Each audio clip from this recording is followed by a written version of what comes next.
Marso 23, 2025. Pagbasa gikan sa Santos nga Ebanghelyo sumala ni San Lucas.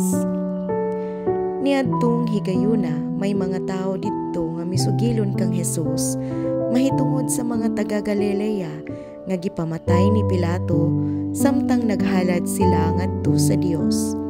Apan miingon si Hesus kanila, tungod kay gipamatay kining mga tawhana sa maong paagi, gisabot ba ninyo nga labaw pa sila ka makasasala kaysa ubang Galileanhon? Dili, sultihan ko kamo nga kun dili kamo maghinulsol ug mubiya sa inyong mga sala, mga matay usab kamong tanan sama kanila. Mahitungod niya atong napulog 8 nga nangamatay didto sa silaom kay natumpagan sa tore. Gipakaingon ba ninyo nga kadto sila mas dautan pa kaysa tanang mulupyo sa Jerusalem? Dili, sultihan ko kamo nga kung dili kamo maghinulsol ug mubiya sa inyong mga sala, mga matay usab kamong tanan sama kanila.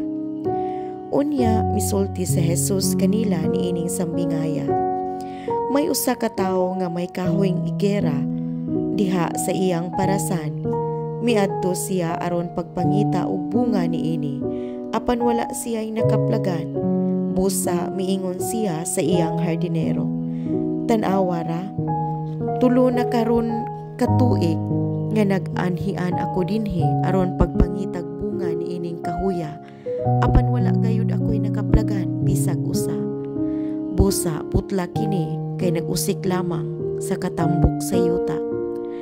Apan ang hardinero mitubag, "Pasag di una, sir, bisa ni ining tuiga na lamang, kay akong libutan ug kubkob ang punuan ug unya akong abunuhan. Kun mubunga kini sa sunod tuig maayo, apan kun dili ipaputol kini." Ang Ebanghelyo sa Ginoo. Dahigon ko ikaw, O Kristo.